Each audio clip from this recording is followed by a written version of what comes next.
2026 ஆண்டினுடைய என்னுடைய முதல் நிகழ்ச்சி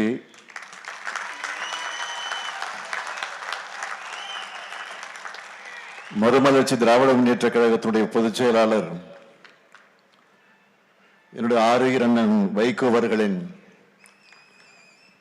இந்த சமத்துவ நடைபயண தொடக்க விழாதான் என்னுடைய முதல் நிகழ்ச்சியாக அமைந்திருக்கிறது.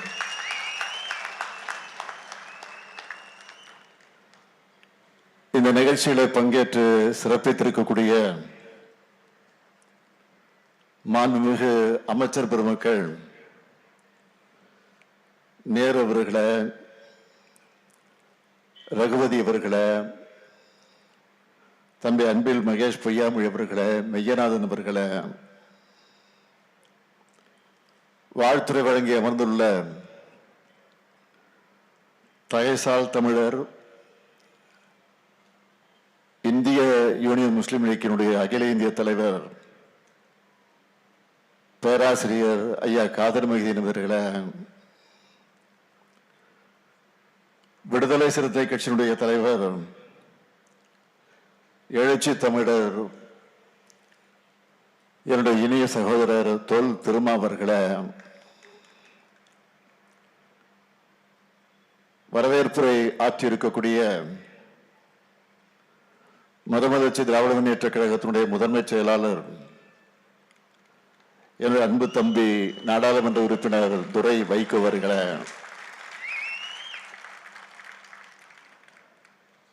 திராவிடர் கழகத்தினுடைய பொதுச் செயலாளர் மதிப்பிற்குரிய துரை சந்திரசேகர் அவர்களை, மக்கள் நீதி மைய பொதுச் செயலாளர் அருமை சகோதரர் அருணாச்சலம் அவர்களை,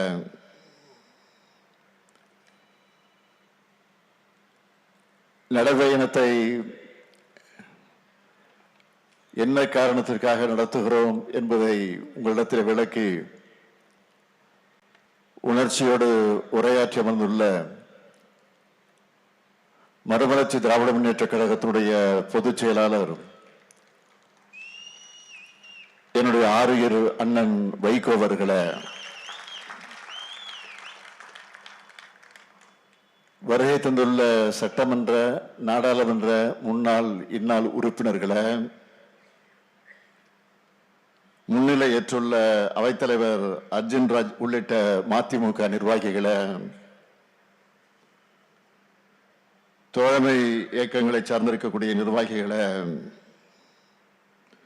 நன்றியுரை ஆற்றியுள்ள செந்தில் அவர்களை, பத்திரிகை மற்றும் ஊடகத்துறை சார்ந்த நண்பர்களை, சமத்துவ நடைபயணத்தில் பங்கேற்று தன்னுடைய கடமையை நிறைவேற்ற இருக்கக்கூடிய அன்புக்குரிய தம்பிமார்களே, அருமை நண்பர்களே, உங்கள் அனைவருக்கும் என்னுடைய அன்பான வணக்கம். தன்னுடைய பொது வாழ்க்கையில தமிழ்நாட்டோட குறுக்கும் நெடுக்குமாக தன்னுடைய காலடிப்படாத இடமே இல்லை என்று சொல்லுகிற அளவுக்கு மக்கள் பிரச்சனைகளுக்காக நடைபயணம் செஞ்சவர் நம்முடைய அருமை அண்ணன் வைகோ அவர்கள். அவருடைய நெஞ்சுறுத்தையும் ஸ்டாமினாவையும் பார்க்கும்போது அவருக்கு 82 வயசா அல்லது 28 வயசா என்று நமக்கெல்லாம் ஆச்சரியப்பட தோணுது. ஒரு இளைஞருக்குரிய வேகத்தையும் ஊக்கத்தையும் உத்வேகத்தையும் இன்னைக்கு அவர்கிட்ட நாமெல்லாம் பார்க்கிறோம். இளைஞர்களுக்கு நல்வழி காட்டிட,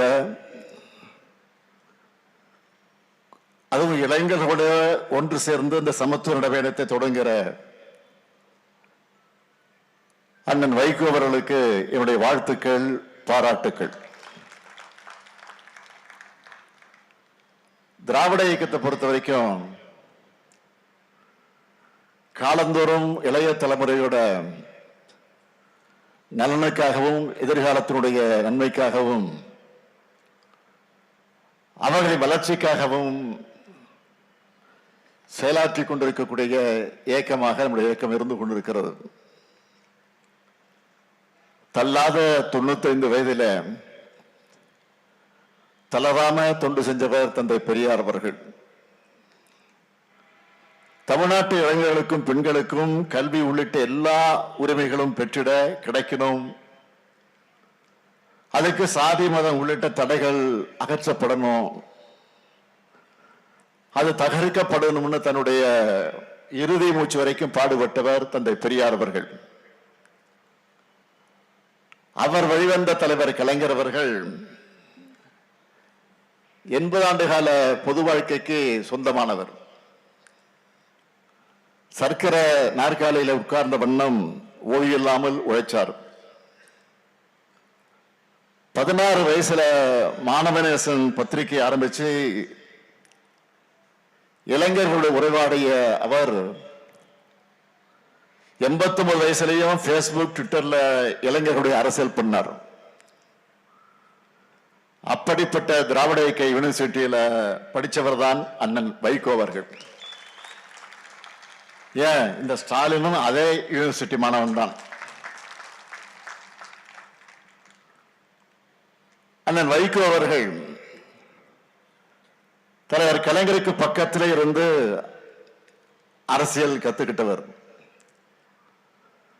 தலைவர் கலைஞர் அவர்களை பற்றி அடிக்கடி சொல்லுகிற போது அவர் குறிப்பிட்டு சொல்லுவார், இமைப்பொழுதும் நம் நெஞ்சை விட்டு அகலாத தலைவர் கலைஞர் சொல்லுவார். அவரே குறிப்பிட்டார். அப்படிப்பட்ட தலைவர் கலைஞர் அவர்கள் மதுரையிலிருந்து திருச்செந்தூருக்கு நீதி கேட்டு நடைபயணத்தை நடத்திய நேரத்தில் அவருடைய கால் கொப்பளிக்க நடந்து சென்ற போது அவருக்கு பாதுகாவலராக கூடவே நடந்தவர் தான் அண்ணன் வைகோ அவர்கள். இன்னைக்கு தேர்ந்தெடுக்கப்பட்டிருக்கக்கூடிய இளைஞர் படையோடு சமத்துவ நடைபயணத்தை நடத்துகிறார். இந்த நடைபயணத்தில் பங்கேற்கக்கூடிய பலரையும் நேர்ல அவரே தேர்வு செஞ்சிருக்கிறார். அது எப்படி தெரியுமா? இந்த இளைஞர்கள் எல்லாம் பெற்றோருடைய சம்மதத்தை பெற்றிருக்கிறார்களா? இதனால அவங்களுடைய கல்லூரியுடைய தேர்வை ஏதாவது பாதிக்குமா? அவங்களுடைய உடல் திறன் என்ன, மன உறுதி எப்படி இருக்கு, ஆர்வம் எப்படி இருக்கு, எல்லாத்தையும் உறுதி செஞ்சுட்டு தான் இந்த இளைஞர் படையை அவர் தேர்ந்தெடுத்திருக்கிறார்.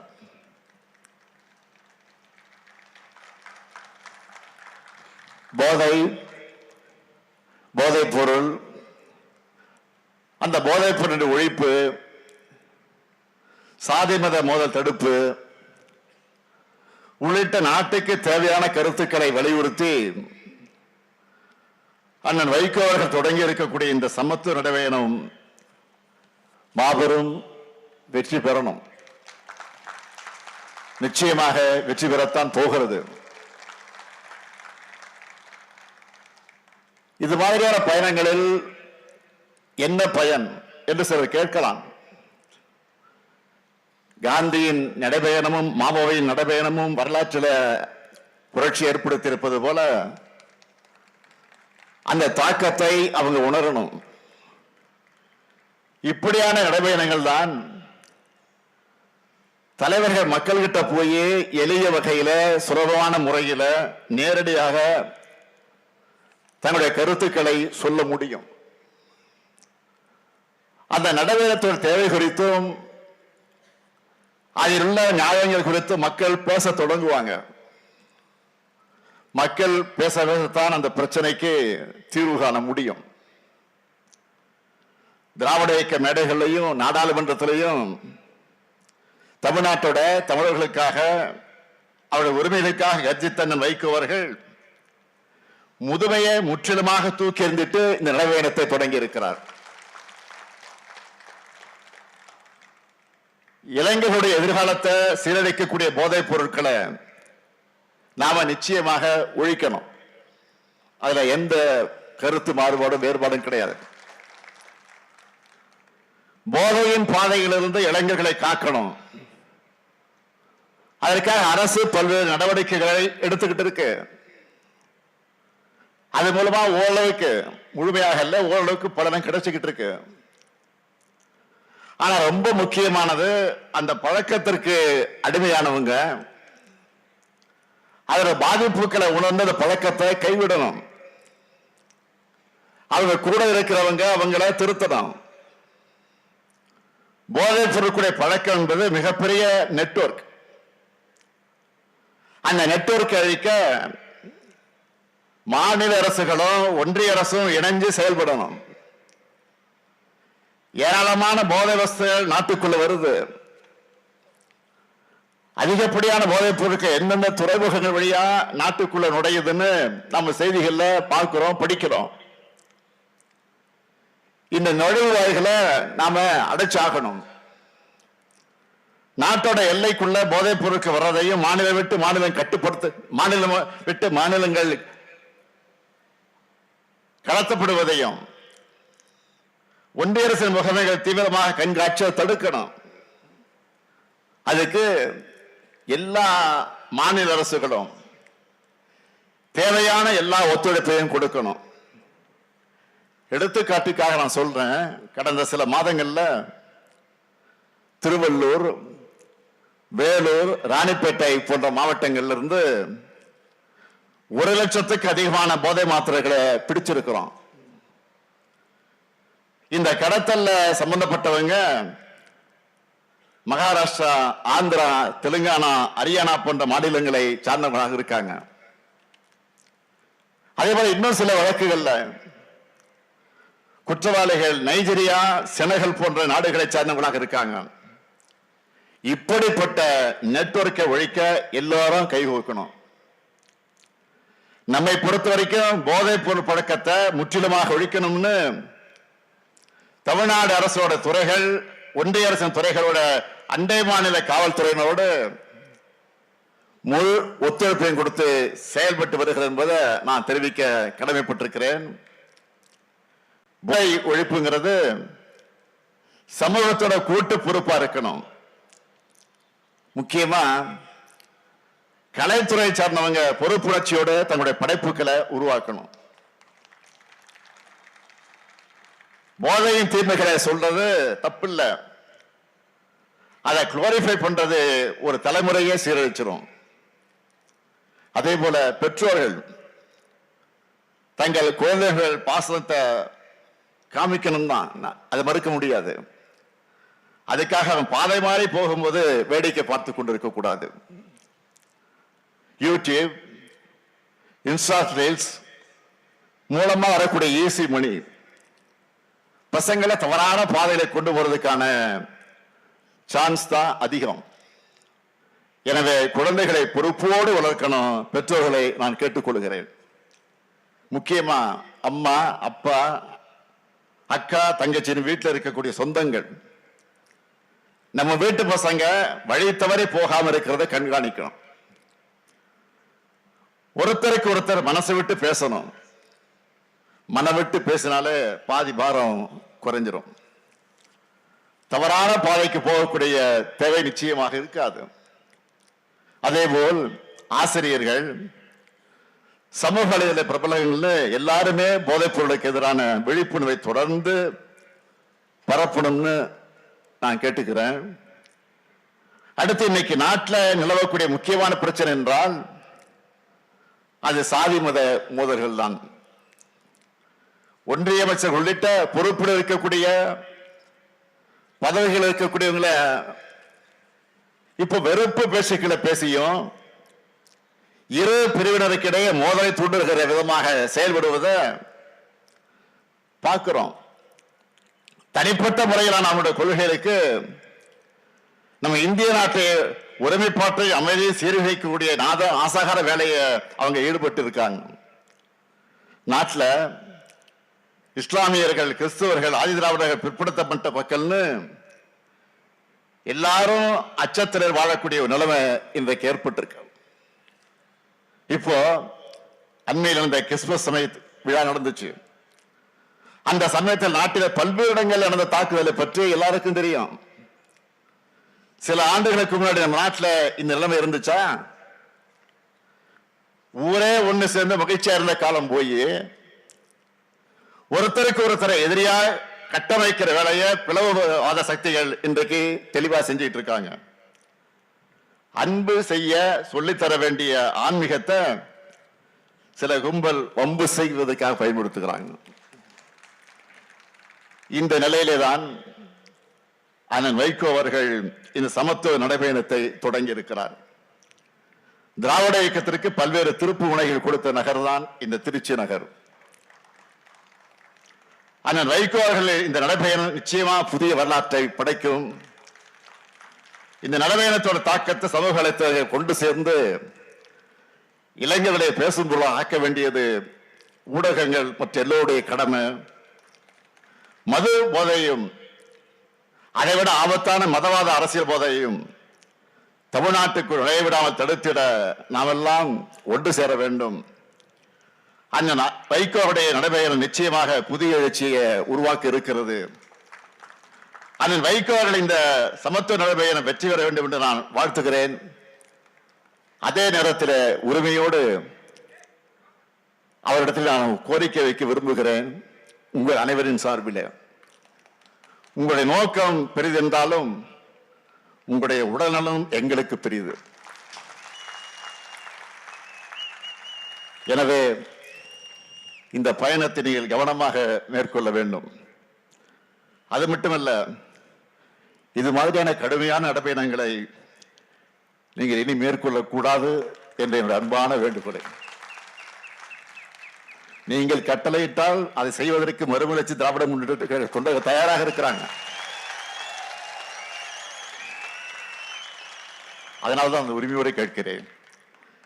நீங்க உங்கள் உடல்நிலை பாதுகாக்கணும் என்று அன்பான வேண்டுகோள் இந்த நேரத்தில் உரிமையோடு கேட்டுக்கொண்டு உங்கள் பயணம் வெற்றி பெற வாழ்க வாழ்க வாழ்க என்று வாழ்த்தி விடைபெறுகிறேன். நன்றி, வணக்கம்.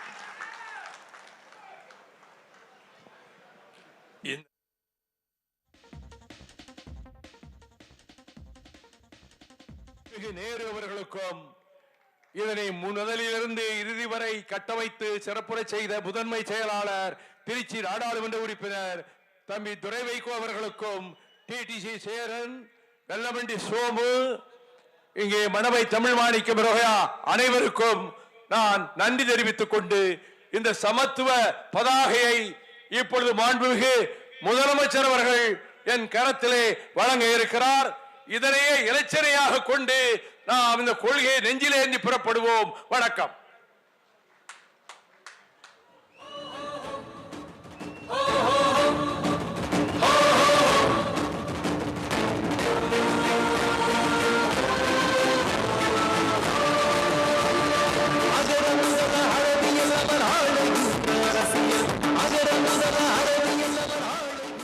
உடனுக்குடன் செய்திகளை தெரிந்து கொள்ள சன் நியூஸ் பெல் ஐகானை கிளிக் பண்ணுங்க.